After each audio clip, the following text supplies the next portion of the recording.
এই সূরার শানে নজুল হলো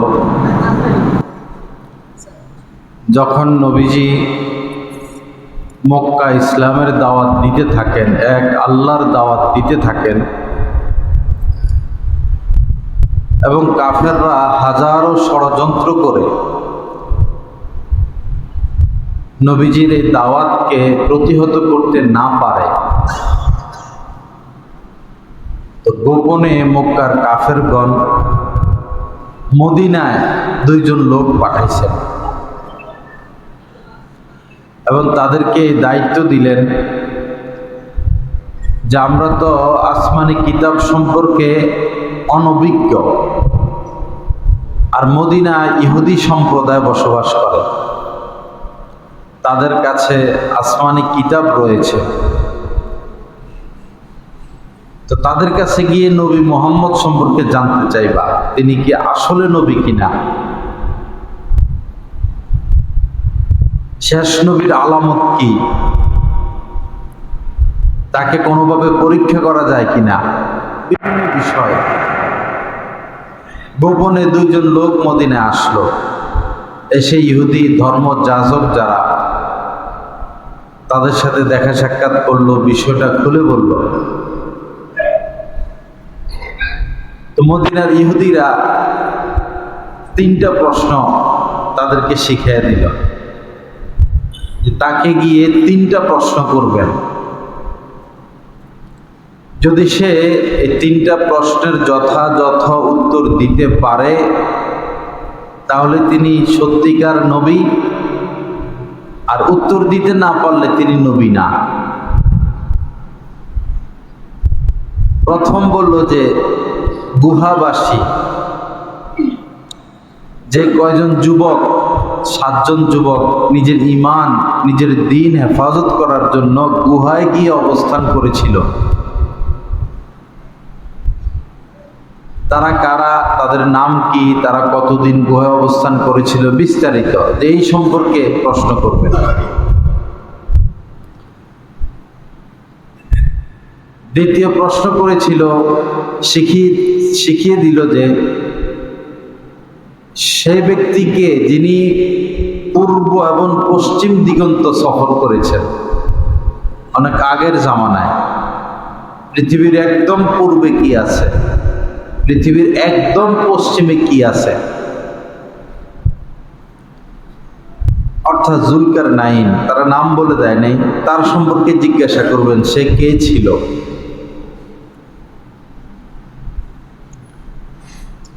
তৃতীয় প্রশ্ন করেছিল রূহ সম্পর্কে, রূহ কি জিনিস, যে রূহ বের হয়ে গেলে মানুষ মারা যায়, সে রূহ কি।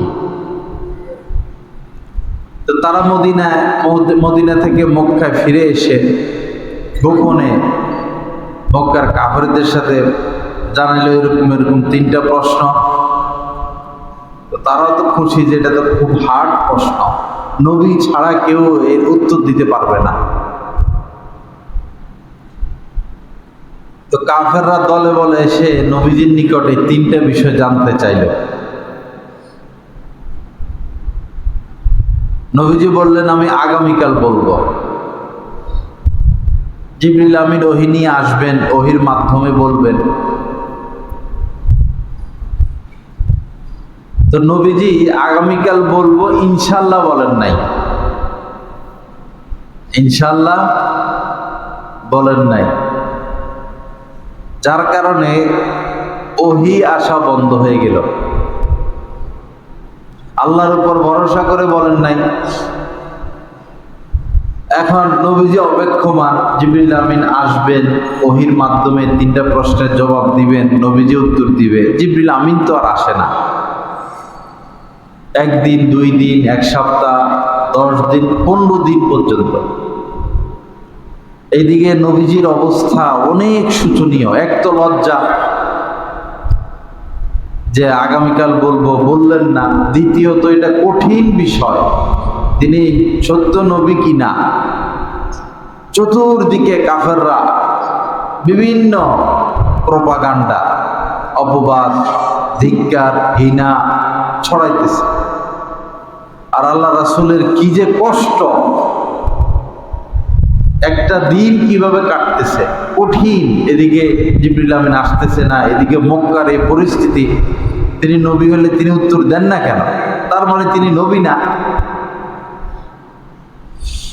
15 দিনের মাথায় এদিকে তো নবীজি দোয়া মোনাজাত, কান্না কাটি, আল্লাহকে ডাকা ডাকি, বিপদে পড়লে এমনই করতে হয়। 15 দিনের মাথায় জিবরিল আমিন আসলেন এবং এই সূরা কাহাফ নাজিল করলেন। একসাথে তো না, একসাথে সূরা কাহাফ নাজিল হয়। 70 জন ফেরেশতা যখন জিবরিল আমিন সূরা কাহাফ নিয়ে আসেন, 70,000 ফেরেশতা চতুর্দিকে গার্ড দিয়ে জিবরিল আমিনকে নিয়ে দুনিয়াতে আসেন এবং এই সূরা নাজিল করেন, সূরাতুল কাহাফ। লা ইলাহা ইল্লাল্লাহ। তো শুরুতেই আল্লাহ পাক বলতেছেন আলহামদুলিল্লাহিল্লাযী আনজালা আলা আবদিহিল কিতাব।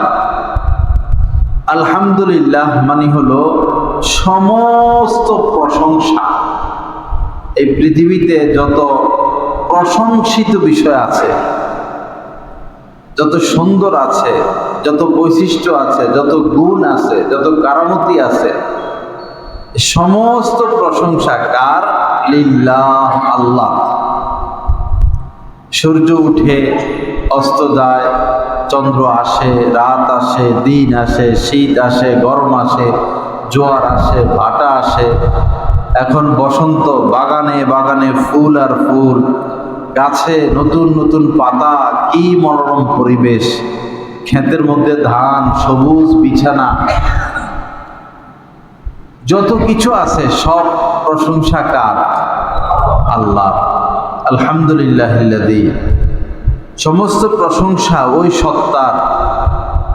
আল্লাযী আনজালা আলা আবদিহিল কিতাব। আল্লাযী মানে যিনি, আনজালা মানে হলো নাজিল করেছেন, অবতীর্ণ করেছেন। শবে কদরের রাত্রিতে কোরআন লৌহে মাহফুজে, 7 আসমানের উপরে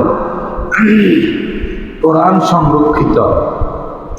পৃথিবীর শুরু থেকে শেষ পর্যন্ত যত কিছু হবে সব সেখানে লেখা আছে। আমার নামও লেখা আছে, আপনার নামও লেখা আছে, আমার জন্ম কবে, মৃত্যু কবে সেটাও লেখা আছে। কি ঘটতেছে, কি ঘটবে সব লোহে মাহফুজে লেখা আছে। তো লোহে মাহফুজ থেকে রমজান মাসে শবে কদরের রাত্রিতে কোরআনে কারীম নাজিল হয় প্রথম আসমানে। পরে প্রথম আসমান থেকে এই প্রেক্ষাপট, বিভিন্ন প্রেক্ষাপটে 23 বছরে নবীজির নিকটে কোরআনে কারীম নাজিল হয়েছে।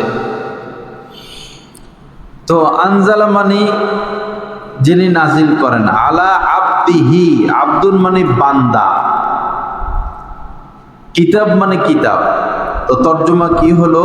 আলহামদুলিল্লাহিল্লাযী আনজালা আলা আবদিহিল কিতাব। সমস্ত প্রশংসা ওই সত্তার যিনি তার বান্দার উপরে, যিনি তার বান্দার প্রতি এই কিতাব নাজিল করেছেন। বান্দা বলতে হুজুরে পাক সাল্লাল্লাহু আলাইহি সাল্লাম। ওয়ালাম ইয়াজআল লাহু ইওয়াজা। ইওয়াজা মানে হলো বক্রতা, জটিলতা। প্যাস, শব্দে শব্দে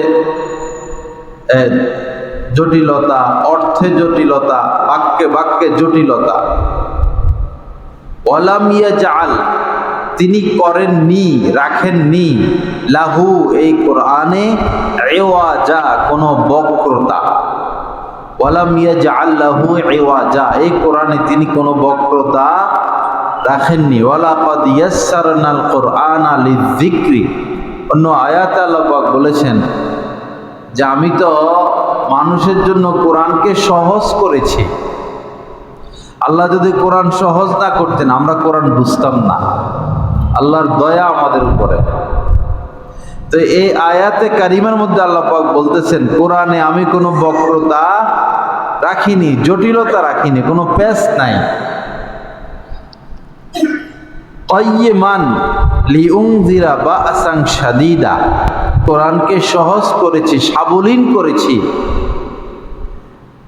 লিউনযিরা, যেন তিনি ভয় দেখাতে পারেন, বা'সান শাদীদা, কঠিন শাস্তির। যারা আল্লাহকে মানে না, আল্লাহকে বিশ্বাস করে না, কাফের যারা, ওই কাফেরদেরকে কঠিন শাস্তির ভয় দেখানোর জন্য আল্লাহ এই কোরআনকে সুপ্রতিষ্ঠিত করেছেন, সহজ করেছেন। আসমানি কিতাব আরো আছে, মোট 104 খানা। এর মধ্যে বড় হচ্ছে তাওরাত, জাবুর, ইনজিল, কোরআন। 103 খানা আসমানি কিতাবের ব্যাপারে আল্লাহ পাক বলেন নাই যে আমি সেটাকে হেফাজত করব। ওয়া ইন্না লাহু লাহাফিজুন, শুধু কোরআনের ক্ষেত্রে আল্লাহ পাক বলছেন এই কোরআনকে আমি সংরক্ষিত করব, কিয়ামত পর্যন্ত এটা সংরক্ষিত থাকবে। একটা হরফ, একটা শব্দ, একটা জবর, একটা জের কেউ পরিবর্তন করতে পারবে না। আর যে কিতাবগুলো আছে, যেমন জাবুর হযরত দাউদ আলাইহিস সালামের উপর অবতীর্ণ, ওই কিতাবের অস্তিত্ব নাই। তাওরাত হযরত মূসা আলাইহিস সালামের উপরে, সেই কিতাব বিকৃত হয়ে গেছে, শব্দের বিকৃতি, অর্থের বিকৃতি, মর্মের বিকৃতি। আর যেটা ইনজিল হযরত ঈসা আলাইহিস সালামের উপরে, যেটার অনুসারে খ্রিস্টানগণ, তারাও এটার বিকৃতি সাধন করছে। তারা তাদের সংসদে, হোয়াইট হাউসে ধর্মীয় আইন পাশ করে, ওইটাই ইনজিলের মধ্যে দাখিল হয়, পরিবর্তন হয়ে গেছে। কিন্তু কোরআন পরিবর্তন হয় নাই, কিয়ামত পর্যন্ত পরিবর্তন হবে না। গত কয়েক বছর আগে লন্ডনের একটা লাইব্রেরি, বড় লাইব্রেরি, ওই লাইব্রেরিতে কোরআনের কিছু হাতে লেখা কিছু পৃষ্ঠা পায়, হাতে লেখা। গবেষকরা গবেষণা করে সময় মিলিয়ে দেখেছেন যে এই যে হাতের লেখাটা, এটা ঠিক কোরআন নাজিল হওয়ার সময় লিখিত হয়েছে। আল্লাহ রাসূলের জামানার লেখা কিছু কোরআন তারা সেখানে পাইছে, পরে মিলানো হয়েছে। এটা আয়াতুল কুরসি ছিল, আরো এরকম কিছু ছিল, মিলানো হয়েছে বর্তমান কোরআনের সাথে। দেখা গেল একটা হরফও, একটা বর্ণেরও এদিক সেদিক পরিবর্তন হয় নাই। এটাই আল কোরআনের এক মহা বিস্ময়কর বৈশিষ্ট্য। পৃথিবীতে বই পুস্তকের অভাব নাই, ধর্মীয় কিতাবের অভাব নাই, কিন্তু কোন ধর্মীয় কিতাব, কোন বই পুস্তক মানুষ শুরু থেকে শেষ মুখস্থ করতে পারে না, মুখস্থ রাখতে পারে না। ছোট্ট একটা বইও শুরু থেকে শেষ মানুষ মুখস্থ করে না, করলেও রাখতে পারে না। কিন্তু এই কোরআনের এক বিস্ময়কর বৈশিষ্ট্য, লক্ষ লক্ষ মানুষ হাফেজে কোরআন, এই কোরআনের শুরু থেকে শেষ পর্যন্ত তাদের সিনার মধ্যে এই কোরআন সংরক্ষিত। লক্ষ লক্ষ মানুষ এই কোরআনের হাফেজ, আর কোনো কিতাব এরকম দুনিয়াতে নাই। তো কোরআন যে একটা সত্য কিতাব, এটার জন্য এটাই সবচেয়ে বড় প্রমাণ। লক্ষ লক্ষ মানুষ এটার হেফজ করে রাখতেছেন, মুখস্থ করে রাখতেছেন। তো যারা এই কোরআন বিশ্বাস করে না, আল্লাহকে বিশ্বাস করে না, এই কোরআনকে নাজিল প্রতিষ্ঠিত করা হয়েছে, সহজ করা হয়েছে, তাদেরকে কঠিন শাস্তির ভয় দেখানোর জন্য। কেমন কঠিন শাস্তি? যে এমন জাহান্নামে তাদেরকে নিক্ষেপ করা হবে, খালিদিনা ফিহা, তারা সেখানে চিরকাল থাকবে, স্থায়ীভাবে থাকবে, আর কোনোদিন বের হতে পারবে না। দুনিয়ার আগুনের চেয়ে জাহান্নামের আগুন 70 গুণ বেশি তেজ।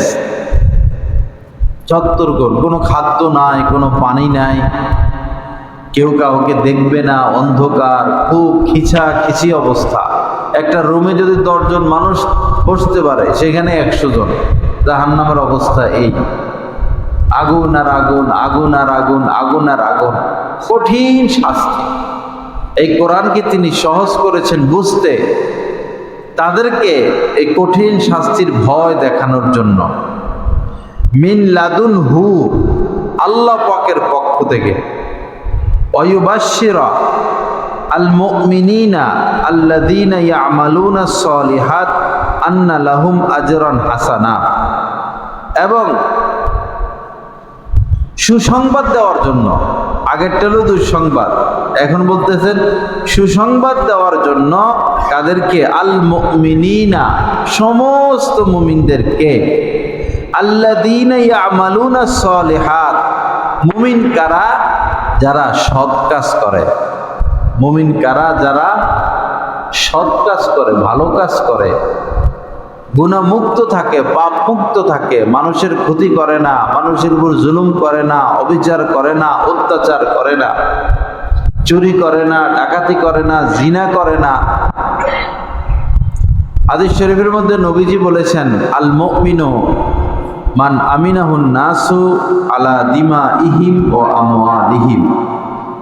হাদিস শরীফের মধ্যে নবীজি মুমিনের বৈশিষ্ট্য বলেছেন, মুমিন ওই ব্যক্তিকে বলে যার ব্যাপারে সমাজের মানুষ এই কথার উপর একমত যে এই লোকের কাছে আমাদের জানও নিরাপদ, এই লোকের কাছে আমাদের মালও নিরাপদ। যার ব্যাপারে মানুষের এমন ধারণা, তিনি হচ্ছেন কি? মুমিন। এখানে নবীজি সুসংবাদটা কাকে দিতেছেন? মুমিনকে। আল্লাহ পাক মুমিনের পরিচয় দিচ্ছেন, আল্লাযীনা ইয়ামালুনাস সালিহাত, যারা সৎ কাজ করে, নেক কাজ করে, ভালো কাজ করে, তারা। আন্না লাহুম আজরান হাসানা, নিশ্চয়ই তাদের জন্য রয়েছে উত্তম পুরস্কার, শ্রেষ্ঠতম পুরস্কার জান্নাতে, দুনিয়াতেও জান্নাতেও। জান্নাতে কেমন পুরস্কার?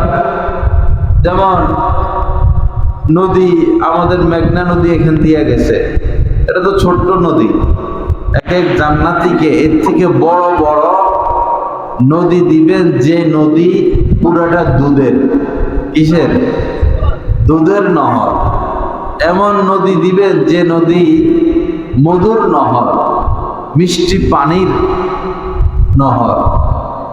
এবং তাজরি মিন তাহতিয়াল আনহার, এই আমাদের জান্নাত এমন যে তলদেশ দিয়ে কি প্রবাহিত হবে? পানি প্রবাহিত হবে। কিছু কিছু পার্ক আছে যেখানে নিচে গোসল টোসল, এগুলা পানির ঢেউ, উপরে গ্লাস, ওই গ্লাসের উপর দিয়ে হাঁটে, নিচে দিয়ে কি প্রবাহিত হয়? পানি প্রবাহিত হয়। জান্নাত এমন যে তার তলদেশ দিয়ে পানি প্রবাহিত হবে, পাশ দিয়েও পানি প্রবাহিত হবে। বন্যা যখন হয়, যারা গ্রামে গঞ্জে দেখছেন যে বন্যার পানি যেভাবে প্রবাহিত হয়, যেমন এই রাস্তা দিয়ে পানি প্রবাহিত হয় বন্যার সময়, গাছপালা বাগান দিয়ে পানি প্রবাহিত হয়, খালের মতো গর্ত করা লাগে না। খাল যেরকম গর্ত করা ছাড়া বন্যার পানি যেভাবে প্রবাহিত হয়, জান্নাতে রাস্তার আশপাশ দিয়ে এইভাবে পানি প্রবাহিত হইতে থাকবে। কি সুন্দর লাগবে!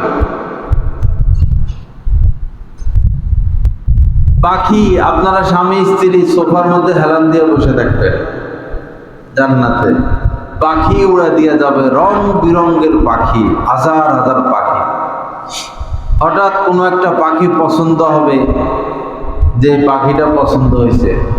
দুনিয়াতে পাখি পছন্দ হইলে তো আমরা খাইতে পারি না, ধরা লাগে, কাটা লাগে, পাক করা লাগে, কত কিছু।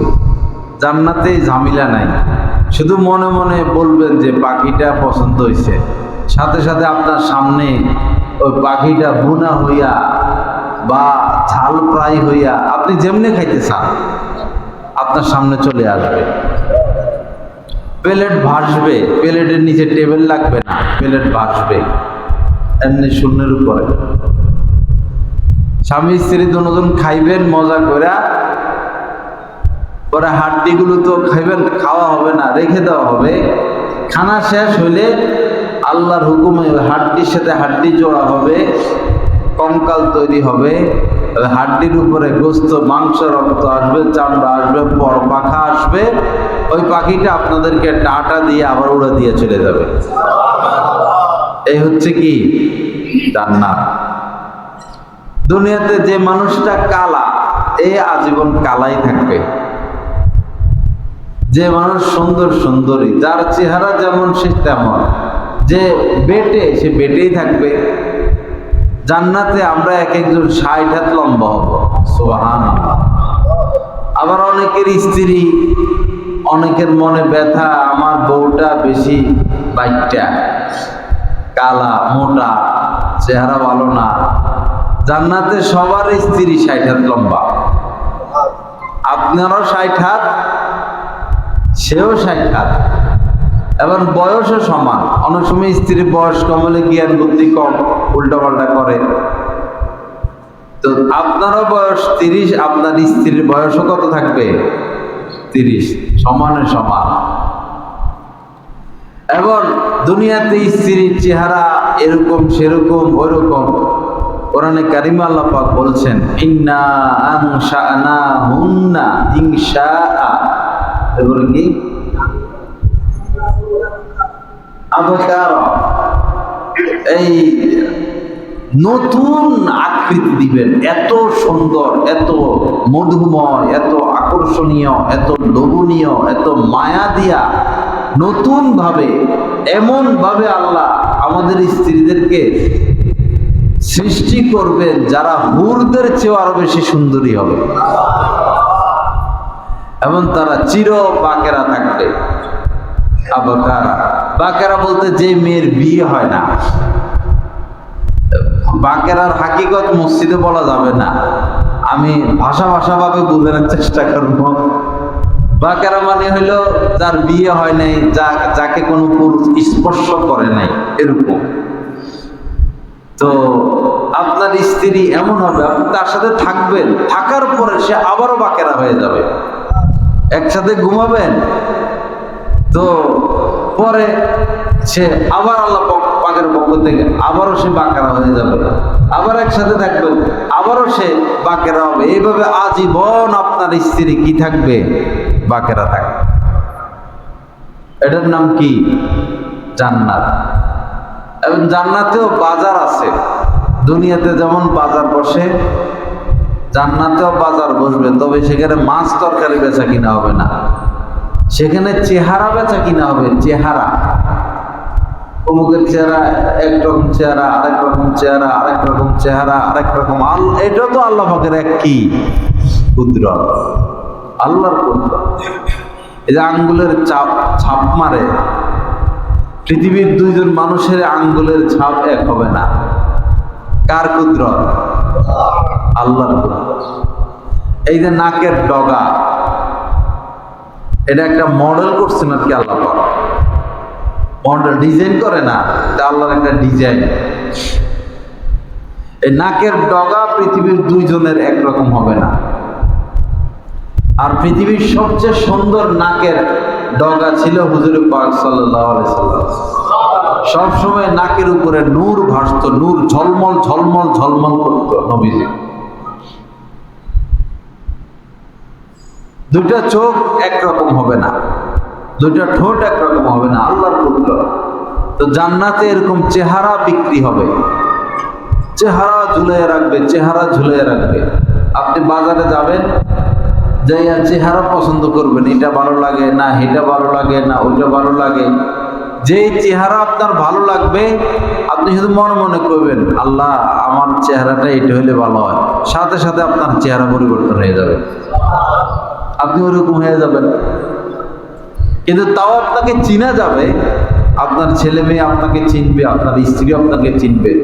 আপনি নতুন চেহারা নিয়ে সেজে গুজে, জামাই যেরকম সাজে সেজে গুজে আপনি যাবেন ঘরে জান্নাতে, আপনার স্ত্রী আপনারে দেখে হতবাক, আরে তুমি এত সুন্দর হইয়া কেমনি, কি ব্যাপার স্যাপার, পাগল হয়ে যাবো আপনারে দেখা। আবার আপনি তো বাজার থেকে সাইজা গেছেন, আপনার সাজের সাথে সাথে আল্লাহ পাক তারেও সাজাইয়া দিবেন। আপনি যেমন তুমিও তো আগের থেকে আরো সুন্দর হয়ে গেছে। এর নাম কি? জান্নাত। জান্নাতের বিবরণ দিতে 1 মাস 1 বছর তাও শেষ হবে না। 1 বছরে জান্নাতের বিবরণ দেওয়া সম্ভব না। জান্নাত এমন ঝর্ণা বইতে থাকবে, পাথর বইতে থাকবে, বাগ বাগিচা, গাছপালা, বাতাস, ছায়া। যে সবচেয়ে ছোট জান্নাত পাবে, অনেক দিন জাহান্নামের আগুনে জ্বলতে জ্বলতে জ্বলতে জ্বলতে জ্বলতে জ্বলতে জ্বলতে জ্বলতে শেষ একটু ঈমান যার, সর্বশেষ যে জান্নাত পাবে তাকেও আল্লাহ পাক এই দুনিয়ার 10 দুনিয়ার সমপরিমাণ দান করবেন। তার জান্নাতটা এত বড়। তাহলে এক একজন আলেমের জান্নাত কত বড় হবে, এক একজন দিনদার নামাজির জান্নাত কত বড় হবে। এজন্য দুনিয়ার লোভ না করা। দুনিয়া মাটি, আমরা যেগুলো সঞ্চয় করতেছি এগুলোও মাটি, আমরাও মাটি, সব মাটি হয়ে যাবে, সব মাটি হয়ে যাবে। কেউ কিছু নিয়ে যেতে পারে নাই, কাফনের কাপড় ছাড়া কেউ কিছু নিয়ে যেতে পারে নাই, নিয়ে যাওয়ার সিস্টেমও নাই। লা ইলাহা ইল্লাল্লাহ আন্না লাহুম আজরান হাসানা ফামা কিসিনা ফিহি আবাদা। এখন এই যে জান্নাতে আমরা যাব, যেমন আমাদের এক ভৈরবের 100 কোটি টাকার মালিক একদিন আমার কইল, আল্লাহ এত কম হায়াত দিল। 100 কোটি কি 1000 কোটি টাকার মালিক, এত 60 70 80 90 এত কম হায়াত দিল, আমাদের 500 1000 বছর হায়াত দিতে পারলো না। পরে উনার এই কথার জবাব আরেকজনে দিছে। উনি জবাব দিছে যে আপনারে হায়াত এত কম দিছে, তাও এত মার্কেট, এত দোকান, এত বাড়ি বানাইয়া শেষ করছেন। 500 বছর দিলে তো আপনি বৈরব খালি জায়গায় রাখতেন না, সব বিল্ডিং উড়ে ফেলতেন, জায়গায় খালি রাখতেন না। এই 3.5 হাত মানুষ 70-80 বছর হায়াত এমন এমন বোমা বানায় রাখছে, পৃথিবীরে কয়েকশো বার ধ্বংস করতে পারবে, বানায় রাখছে না। রাশিয়া, চীন, রাশিয়ায় বসেই সারা পৃথিবী ধ্বংস করতে পারবে, এমন ক্ষেপণাস্ত্র বানায় বসে রাখছে। আবার এমন বিমানও বানাইছে তারা, এটার নাম রাখছে কিয়ামত। যখন এরকম পরমাণু যুদ্ধ শুরু হবে, এরা বিমানে উপরে চলে যাবে, একদম উপরে যাবে, ওইখান থেকে সব কন্ট্রোল করবে। টিপ মারলে তো পরমাণু বোমা বাইর হবে, ওইখান থেকে টিপে করে। আবার আমেরিকা বানায় ফেলেছে এরকম বিমানে। 3.5 হাত মানুষ এই কাম করতেছে। তো যদি 60 হাত লম্বা হইতো আর 500 বছর করে হায়াত পেত, কি অবস্থা করলো এই দুনিয়ার মানুষগুলা। আল্লাহ সহি বুঝ দান করেন। তো মনের মধ্যে একটা চাহিদা সবার, হায়রে এত হায়াত কম, এত সুন্দর পৃথিবী ছেড়ে চলে যাব, হায়াত এত কম। এই কষ্ট জান্নাতে গেলে থাকবে না, কারণ যারা একবার জান্নাতে প্রবেশ করবে আর তারা জান্নাত থেকে বের হবে না, তাদের আর কোনো মৃত্যু হবে না, এবং আল্লাহ তাদের উপর আর কোনোদিন অসন্তুষ্ট হবে না। খালিদিনা ফিহা আবাদা, আজীবন শুধু আমোদ প্রমোদ, লাফালাফি, নাচানাচি, গান। এখন গান গাওয়া নিষেধ, সেখানে গান গাওয়া নিষেধ না। এখানে শরাব নিষেধ, সেখানে শরাব নিষেধ না। এখানে পর নারীর দিকে তাকানো যায় না, নজর হেফাজত করতে হয়, সেখানে নজর হেফাজতের কোনো বিষয় নাই। এখানে গুনাহ থেকে বাঁচতে হয়, সেখানে গুনাহ বলতে কিছু নাই, সেখানে কোনো গুনাহ নাই। ওয়ালাকুম ফিহা মা তাশতাহি আনফুসুকুম ওয়ালাকুম ফিহা মা তাদউন নুজুলাম মিন গফুরির রহিম। মন যেটা চাইবে দুনিয়াতে কি আমরা সেটা পাই না? এই যে এখন নির্বাচন, চেয়ারম্যান, ভাইস চেয়ারম্যান কতজনে দাঁড়াইছে, সবারই তো আশা কি হওয়া, কিন্তু সম্ভব একজনই তো হবে। মনে তো অনেক আশা, পুরো হয় না। জান্নাতে আল্লাহর কসম, আল্লাহ পাক আমাদের সকলের মনের সকল আশা পুরা করবে। যার যে আশা, এটা সেখানে পুরা হবে, এবং যে যেটা চাইবে সেখানে পুরা হবে। আল্লাহ আমাদের সবাইকে জান্নাতবাসী হওয়ার তৌফিক দান করেন। জান্নাতে যাইতে হইলে বাস নেক আমল করা, ভালো মানুষ হওয়া, সৎ মানুষ হওয়া। ভালো মানুষ হইলে দুনিয়ার জিন্দেগিতেও আপনি জান্নাতের মজা পাবেন, বেঁচে থাকার স্বাদ পাবেন ভালো মানুষ হইলে। আর খারাপ মানুষ হইলে দুনিয়াটাই জাহান্নামে তো যাবেন, পরে দুনিয়াই হয়ে যাবে জাহান্নাম। যেমন যারা মদ খায়, এদের মৃত্যুটা হয় শিয়াল কুকুরের মতো। যারা চুরি করে, দুর্নীতি করে, তাদেরকে মানুষ ঘৃণা করে। যারা মিথ্যা বলে, তাদের কোনো সম্মান নাই, মর্যাদা নাই। যারা নামাজ পড়ে না, রোজা রাখে না, তাদের কোনো সম্মান নাই, ইজ্জত নাই। যারা মা বাবাকে কষ্ট দেয়, মানুষের উপর জুলুম করে, তারা নিজেরা হাজারো কষ্টের মধ্যে থাকে। এজন্য সৎ মানুষ হলে, ভালো মানুষ হলে দুনিয়াতেও এক ধরনের জান্নাত আল্লাহ পাক দান করেন। আল্লাহ আমাদেরকে ভালো মানুষ হওয়ার তৌফিক দান করেন। ওয়ায়ুনজিরাল্লাযীনা ক্বালু ইত্তাখাযাল্লাহু ওয়ালাদা। আল্লাহ পাক বলেন যে আমি এই কিতাবকে সহজ করেছি, প্রতিষ্ঠিত করেছি ওই ব্যক্তিদেরকে ভয় দেখানোর জন্য যারা বলে আল্লাহ সন্তান গ্রহণ করেছেন, নাউজুবিল্লাহ।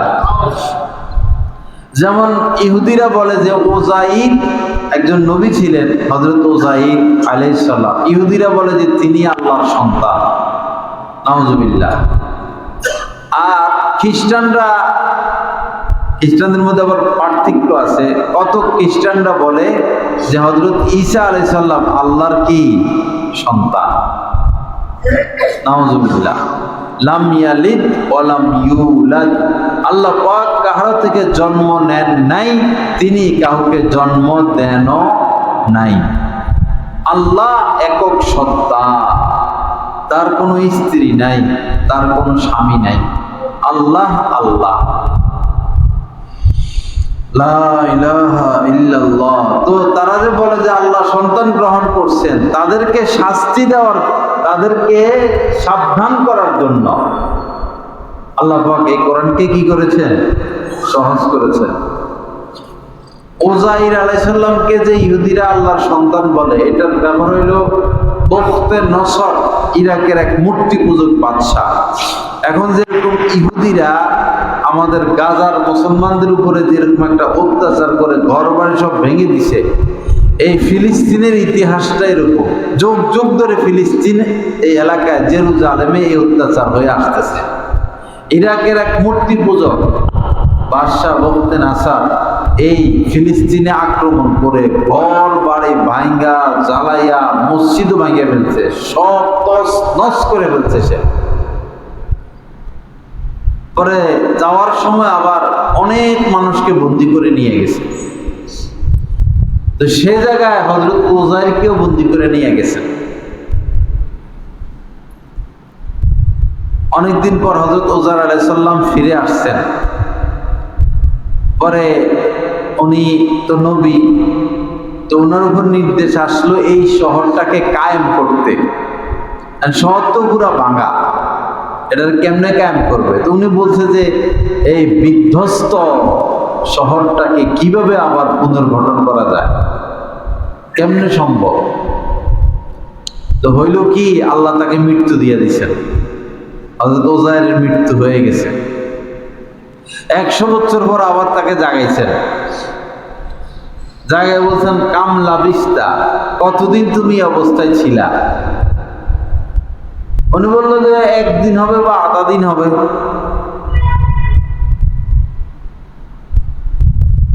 পরে আল্লাহ বললেন তুমি এই অবস্থায় 100 বছর ছিলা। বললেন তুমি তোমার খাদ্যের দিকে তাকাও, তোমার গাদার দিকে তাকাও। গাদা দেখলো যে গাদা এটা ময়রা পয়সা, হাড্ডিও একটা থেকে আরেকটা সরে গেছে, হাড্ডিও আলাদা আলাদা হয়ে পড়ে গেছে গাদা। আবার আল্লাহ তার কুদরত বোঝানোর জন্য বললেন যে তোমার খাদ্যের দিকে তাকাও। ওই যে খাদ্য সাথে ছিল, দেখলেন খাদ্য এখনো তাজা। আল্লাহ পারেন কিনা?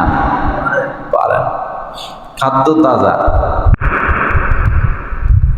পরে ওনার ঈমান ইয়াকিন দৃঢ় করার জন্য আল্লাহ পাক হাড্ডিগুলোকে বললেন গাদার একটা একটার সাথে লাগাও। হাড্ডি একটার সাথে আরেকটা লাগিয়ে গেছে, পরে কঙ্কাল তৈরি হয়ে গেছে। পরে আল্লাহ হুকুম করছেন আয়সায় হাড্ডির উপরে গোশত লাগিয়ে গেছে। আল্লাহ হুকুম করছেন গোশতের উপরে চামড়া লাগিয়ে গেছে, পশম লাগিয়ে গেছে। আল্লাহ হুকুম করছেন গাদা এটা জিন্দা হয়ে গেছে। পরে উনার জামানার সবাই তো মারা গেছে, বন্ধু বান্ধব মা বাবা বাড়িতে গেছে, বাড়ি খুঁজা পায় না, পরে পাইছে।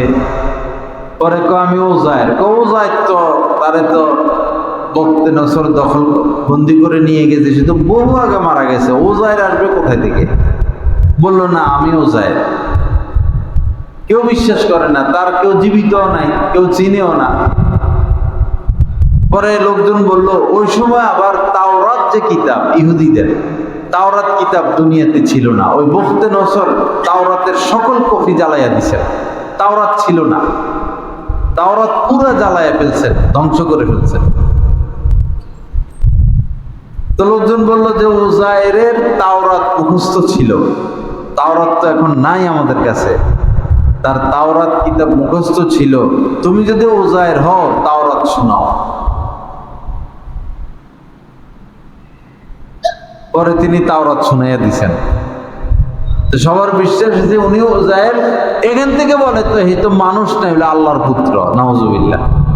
সে কি আল্লাহর পুত্র। এখান থেকে তারা বলে যে উজায়ের আল্লাহর পুত্র। আর খ্রিস্টানদের হযরতে মরিয়ম আলাইহিস সালাম তিনি একজন পবিত্র নারী, তার পবিত্রতার কথা কোরআনে আসছে। পৃথিবীর শ্রেষ্ঠতম নারীদের মধ্যে তিনি একজন।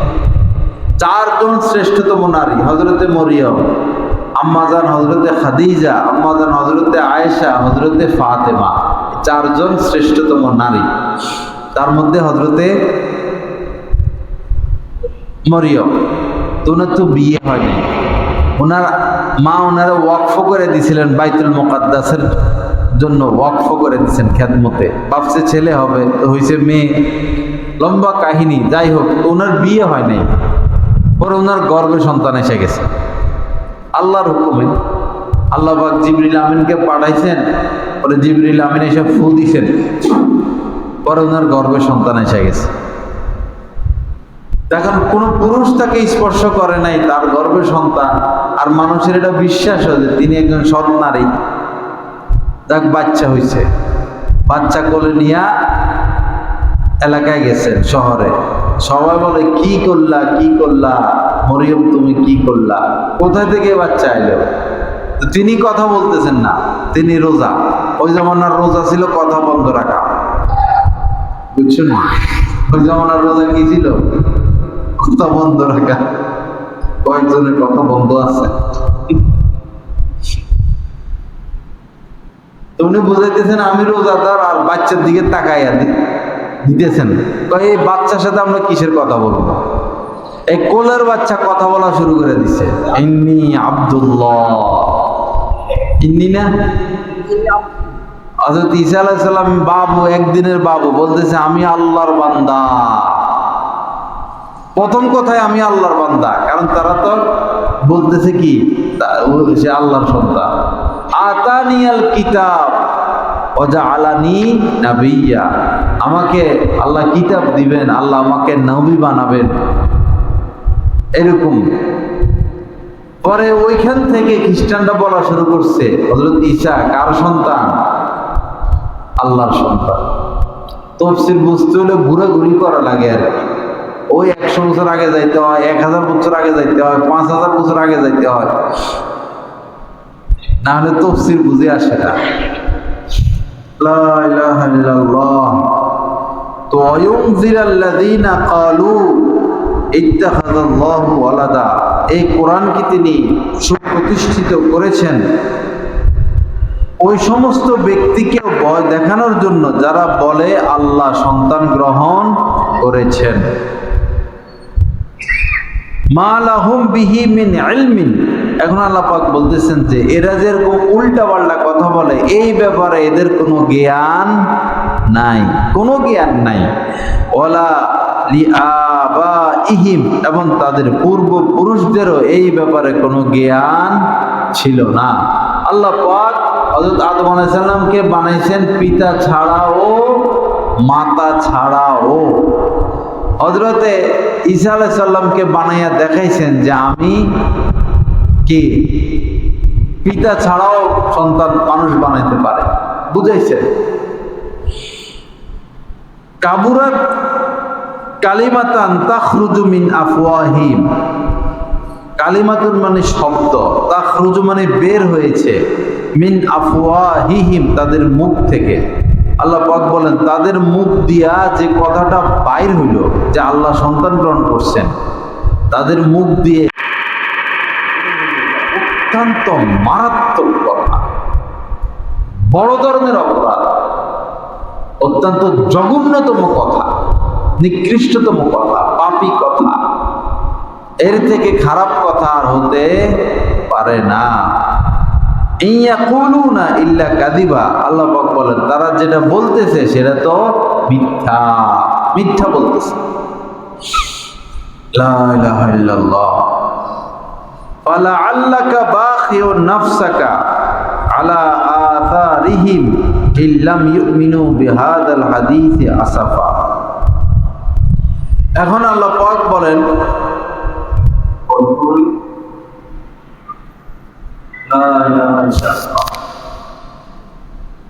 নবীজি যে দাওয়াত দিচ্ছেন কাফেরদেরকে, চাচা জ্যাঠা আত্মীয় স্বজন কতবার এদের পিছনে পিছনে ঘুরছেন, দাওয়াত দিচ্ছেন, এরা তো দাওয়াত গ্রহণ করে না, অথচ এরা বুঝতেছে কোরআন সত্য, নবীও সত্য। এরা যে ঈমান গ্রহণ করে না, এই দুঃখে এই কষ্টে নবীজির এমন অবস্থা হইতো যে নিজের জান নিজে দিয়ে দিবেন, এরকম কষ্টের কারণে। আল্লাহ পাক নবীজিকে সান্ত্বনা দেওয়ার জন্য এই আয়াত নাযিল করছেন। আল্লাহ পাক বলেন যে লাআল্লাকা বাখিউন নাফসাকা ফালাআল্লাকা বাখিউন নাফসাকা, মনে হয় আপনি নিজেকে নিজে বিনাশ করে দিবেন, আপনি নিজেকে নিজে শেষ করে দিবেন, আলা আথারিহিম তাদের পিছনে ঘুরতে ঘুরতে, এই কারণে যে ইনলাম ইউমিনু বিহাদাল হাদিসি আসাফা মানে আফসোস করতে করতে, এই কারণে যে তারা এই কোরআনের উপর ঈমান আনে না, এই কোরআনের উপরে, এই বাণীর উপরে, এই দ্বীনের প্রতি কেন তারা ঈমান আনে না, আফসোস করতে করতে তাদের পিছনে ঘুরতে ঘুরতে মনে হয় আপনি নিজেকে নিজে শেষ করে দিবেন। সান্ত্বনামূলক যে নবী আপনি এত পেরেশান হবেন না, এত কষ্ট পাবেন না, আপনার কাজ হচ্ছে পৌঁছায়া দেওয়া, ওমা আলাইনা ইল্লাল বালাগ, আপনার কাজ পৌঁছায়া দেওয়া, আপনি পৌঁছায়া দেন। ওরা ঈমান যদি গ্রহণ না করে তো এটার জন্য আপনাকে দায় করা হবে না। আল্লাহ পাক আমাদেরকে তাফসীর বোঝার তৌফিক দান করেন। ইন্না জাআলনা মা আলাল আরদি জিনাতান লাহা লিনাবলুহুম আইয়ুহুম আহসানু আমালা। আচ্ছা, এখান থেকে কালকে ইনশাআল্লাহ আলোচনা করব, 3 দিন তো চেষ্টা করব সূরা কাহফ শেষ করতে। আল্লাহ যদি তৌফিক দেয় আপনারা নিয়মিত আসবেন। কালকে ওই ঘটনাটা আসবে, আসহাবে কাহফের যে 7 যুবক, তারা কেন বের হয়েছিল, কোথায় গিয়ে আশ্রয় গ্রহণ করেছিল, তাদের সাথে আল্লাহ পাক কেমন ব্যবহার করলেন, এইটা নিয়ে কালকে আলোচনা হবে ইনশাআল্লাহ, আল্লাহ পাক যদি তৌফিক দেয়। তো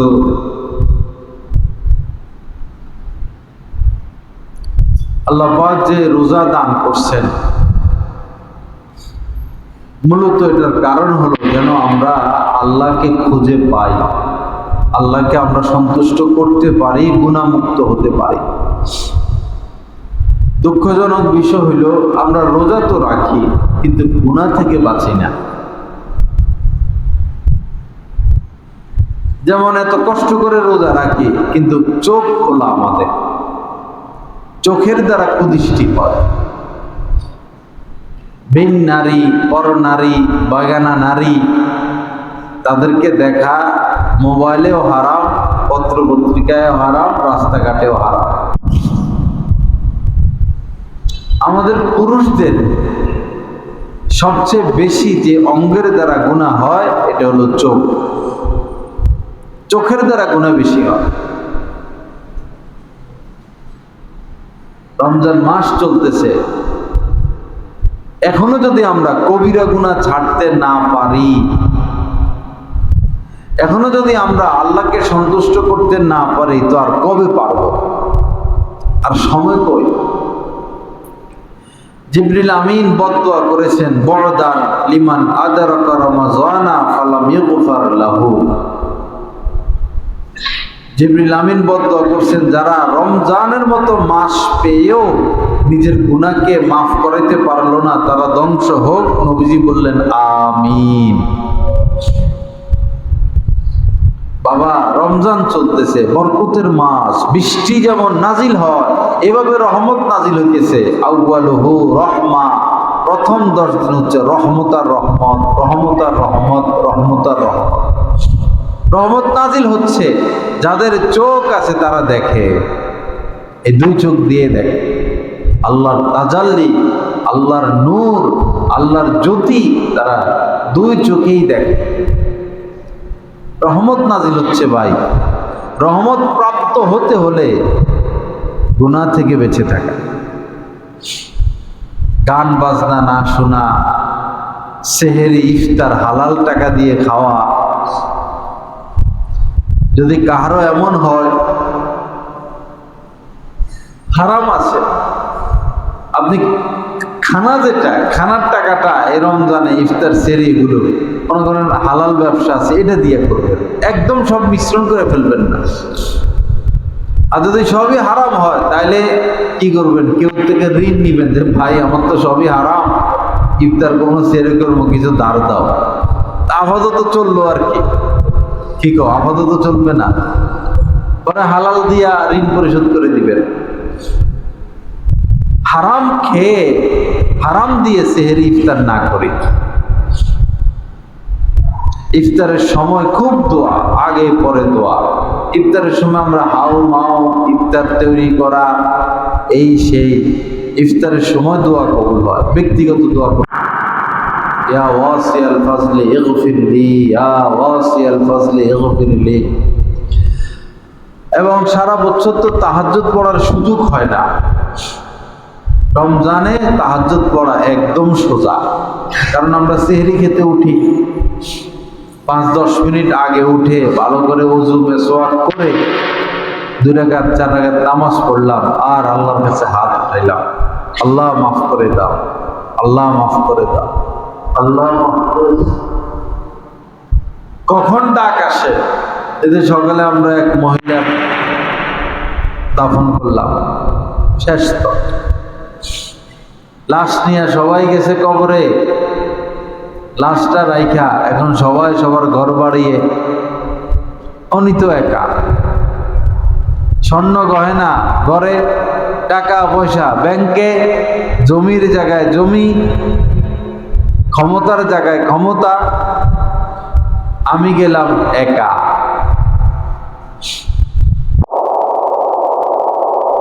আল্লাহ পাক আমাদেরকে গুনাহমুক্ত জিন্দেগি নসিব করেন, পাপ মুক্ত জিন্দেগি নসিব করেন, আল্লাহ ওয়ালা হওয়ার তৌফিক দান করেন, ভালোভাবে রোজাগুলো রাখা, তারাবি পড়া, গুনাহমুক্ত থাকার তৌফিক দান করেন।